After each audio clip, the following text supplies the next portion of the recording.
Teman-teman misteri, kembali lagi dengan saya Jamal, penjaga malam yang akan siaran malam misterius dan seram. Tukang tambal ban.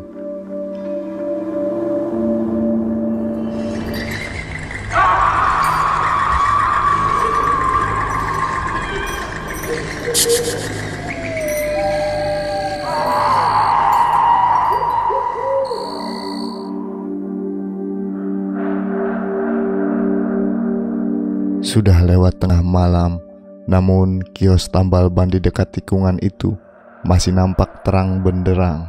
Meski tak ada pelanggan yang datang, namun Bang Badrol, pemilik kios itu, masih tampak terjaga, duduk di bangku plastik menonton televisi sambil sesekali tangannya mengupas kacang garing dan melemparkan isinya ke dalam mulut.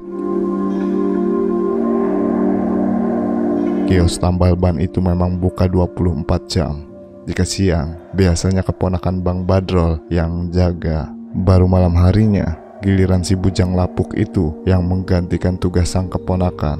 Memang di kampung itu, Bang Badrol dikenal sebagai sosok pekerja keras. Siang dan malam tak ada waktu yang terbuang sia-sia. Baginya, waktu adalah uang.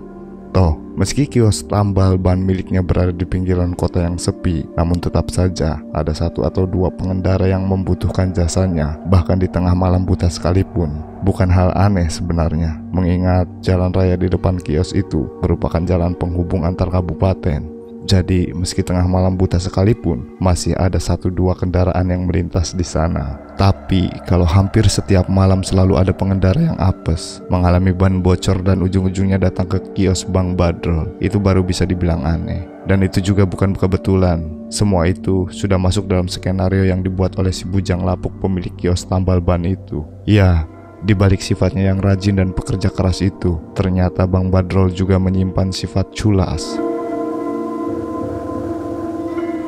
Tanpa sepengetahuan orang, setiap menjelang tengah malam, laki-laki itu selalu menyusuri jalanan itu dengan motor tuanya sambil menyebarkan ranjau paku. Itulah yang menjadi rahasia kenapa setiap malam selalu ada saja pengendara yang bernasib sial saat lewat di jalan itu. Dan ujung-ujungnya bisa ditebak, kios Bang Badrol lah yang menjadi harapan satu-satunya, karena memang tak ada tukang tambal ban lain yang buka 24 jam di sekitar situ selain kios Bang Badrol. Seperti malam itu, Bang Badrol nampak santai menikmati siaran bola di televisi. Setelah selesai melakukan ritual menyebar ranjau paku, ia yakin sebentar lagi pasti akan ada korban yang datang dan uang pun akan segera masuk ke kantongnya. Wah, laki-laki itu menguap dan menggeliat. Bosan juga lama-lama duduk sendirian hanya ditemani oleh televisi. Sedangkan korban yang ia tunggu tak kunjung datang juga. Laki-laki itu lalu berdiri dan berjalan gontai ke samping kiosnya. Keinginan untuk buang air kecil yang sejak tadi ditahannya karena terlalu asik nonton bola sepertinya sudah tak bisa dibendung lagi. Akhirnya, semak-semak yang berada di samping kiosnya lah yang menjadi korban mendapat siraman air seni berbau pesing milik Bang Badrol. Bang Badrol mendesah lega saat hajat yang sejak tadi ia tahan akhirnya tersalurkan. Sambil membetulkan resleting celananya, laki-laki itu kembali ke kios. Bang Badrol nampak terkejut saat mendapati seorang perempuan yang tiba-tiba sudah berada di dalam kiosnya. Salah satu korban yang ia tunggukah? Tapi di mana kendaraannya? Tak ada mobil atau sepeda motor yang terparkir di depan kios itu. Jangan-jangan maling atau bukan, jelas kakinya menampak tanah. Berarti perempuan itu bukan makhluk halus. Tapi siapa?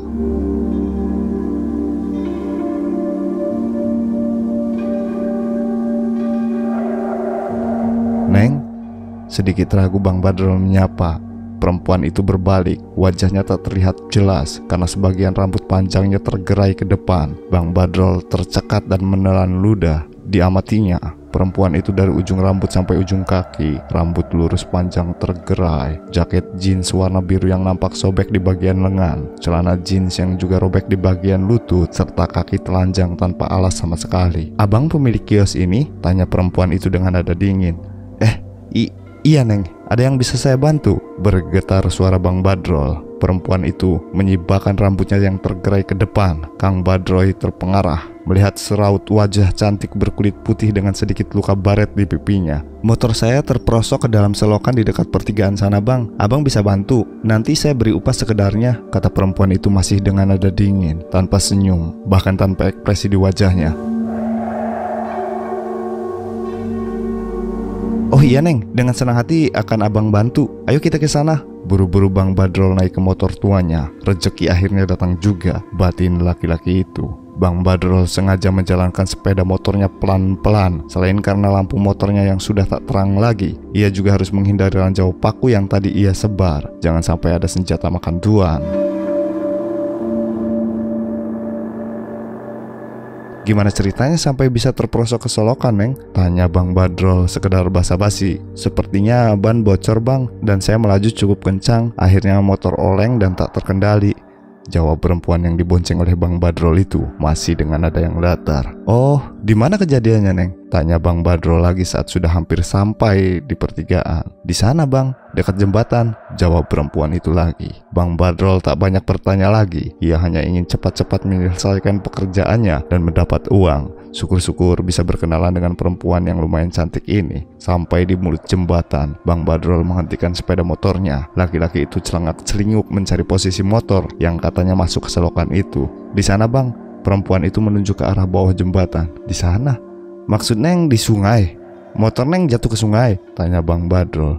"Iya bang, mungkin saking kencengnya. Beruntung saya masih bisa lompat tadi," ujar perempuan itu. "Wah, susah ini. Gimana ngangkatnya kalau masuk ke sungai?" gumam Bang Badrol sambil membuka jok motornya dan mengambil senter. Diteranginya dasar sungai yang berada jauh di bawah sana. Sungai itu kecil saja, dengan banyak bebatuan yang teronggok di sana sini. Sorot lampu senter nampak bergerak ke sana kemari sebelum akhirnya menemukan apa yang dicari. Sebuah sepeda motor metik warna merah nampak teronggok di bebatuan dengan kondisi hancur.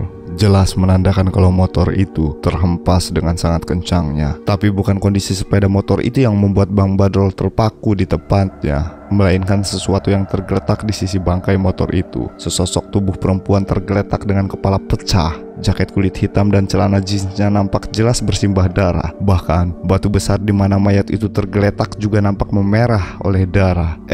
Jaket kulit hitam dan celana jeans? Tidak, ini tidak mungkin. Bang Badrol gemetar sambil berbalik dan menyorotkan senternya ke arah perempuan yang tadi diboncengnya. Tak nampak lagi wajah cantik berkulit putih. Yang ada di hadapan Bang Badrol kini adalah sesosok perempuan dengan kepala hancur dan berdarah-darah. "Apanya yang tidak mungkin bang? Lihat akibat ulah abang. Ranjau paku yang abang sebar membuatku celaka bang. Abang tahu bagaimana rasanya saat kepalaku membentur batu di bawah sana bang. Sakit bang, sangat sakit." Perempuan itu terisak. "Apa? Tidak, ini tidak mungkin."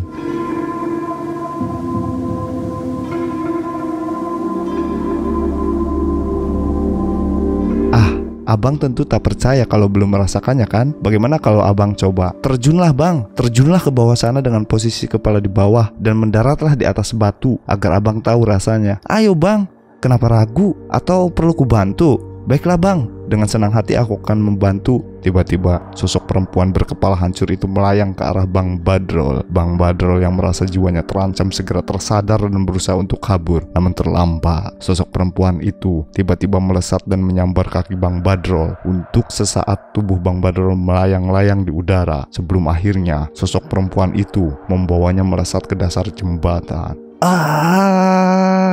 Jeritan Bang Badrol melengking memecah keheningan malam, disusul dengan suara berderak dari batok kepala yang beradu dengan bebatuan di bawah jembatan sana. Namun, siapa yang akan mendengar suara jeritan itu di tengah malam buta begini, di tempat yang jauh dari pemukiman penduduk pula?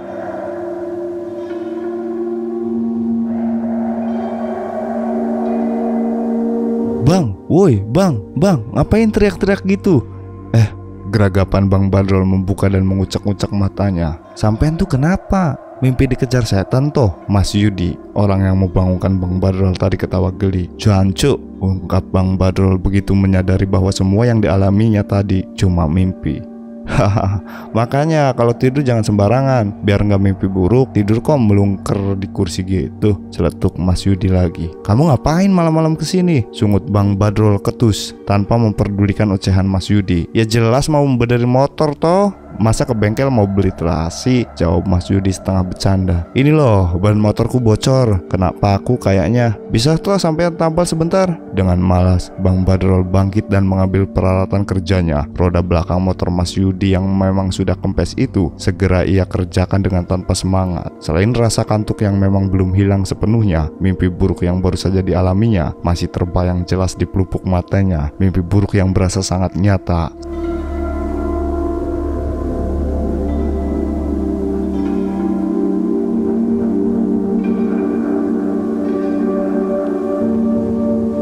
Sampean kenapa toh bang? Kok tumben lesu gitu? Ujar Mas Yudi sambil duduk di kursi plastik yang tadi menjadi tempat tidurnya Bang Badrol. Ngantuk. Hanya itu jawaban yang diberikan oleh Bang Badrol. Wah bahaya ini. Mbok ya cuci muka sana dulu biar hilang ngantuknya. Bisa repot nanti kalau sampean salah nambal, ujar Mas Yudi lagi. Cerewet Bang Badrol mengemasi peralatannya. Sudah selesai nih. Sip deh, makasih bang. Ini ongkosnya, kembalinya ambil saja. Mas Yudi lalu menyalakan sepeda motornya. Kembalian dengkulmu itu, duit cuma 10.000 kok pakai kembalian. Yang ada malah kurang ini, gerutu Bang Badrol. Haha, katanya ngantuk, tapi masih jelas kalau ngeliat duit. Mas Yudi tergelak. Ya sudah, aku balik dulu bang. Sampean hati-hati. Kalau memang udah ngantuk, mending ditutup saja kiosnya daripada nanti kompresor sampean digondol maling karena sampean tinggal tidur. Bang Badrol hanya mendecih melihat kepergian Mas Yudi. Rasa haus yang tiba-tiba menyerang tenggorokannya memaksanya untuk meraih sisa kopi di atas meja. Ditenggaknya kopi yang sudah mulai dingin itu sampai tandas.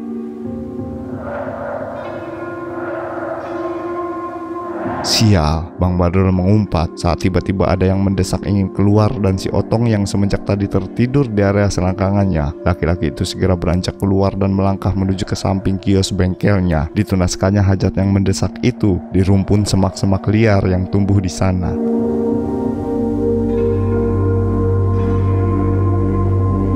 Leganya, Bang Badrol mendesah saat hajat yang sejak tadinya tahan telah tersalurkan. Sambil menaikkan resleting celananya, laki-laki itu lalu melangkah kembali ke dalam kios. Langkah laki-laki itu tertahan saat menyadari bahwa di dalam kiosnya kini telah berdiri seorang perempuan berambut panjang dengan jaket celana jin yang membungkus tubuhnya. Abang memilih kios ini? Perempuan itu bertanya dengan nada dingin. Bang Badrol tercekat perempuan ini dan pertanyaan yang keluar dari bibirnya. Bisa tolong saya bang? Tanya perempuan itu lagi, masih dengan nada dingin. Bang Badrol tak mampu menjawab. Lidahnya terasa keluh. Hanya matanya yang nanar menatap perempuan itu dari ujung rambut sampai ujung kaki. Rambut panjang, wajah cantik, luka baret di pipi, jaket jeans biru yang robek di bagian lengan, dan celana jeans yang juga robek di bagian lutut. Tak salah lagi, perempuan ini. Motor saya terperosok ke solokan di dekat jembatan sana bang, dan saya tak bisa mengangkatnya sendirian. Abang bisa bantu kan? Nanti saya kasih upah sekedarnya. Lagi-lagi perempuan itu berkata dengan nada dingin. Bergetar lutut Bang Badrol mendengar kata-kata itu. Sama persis seperti apa yang dialaminya di dalam mimpi tadi. Namun kejadian itu hanya berlangsung sesaat. Entah kekuatan apa yang menggerakkan kaki dan tangan Bang Badrol. Tanpa diminta untuk kedua kalinya, laki-laki itu segera menyalakan sepeda motor bututnya, lalu memacunya dengan kecepatan tinggi ke arah barat. Setelah si perempuan naik ke atas boncengan, lalu blaks.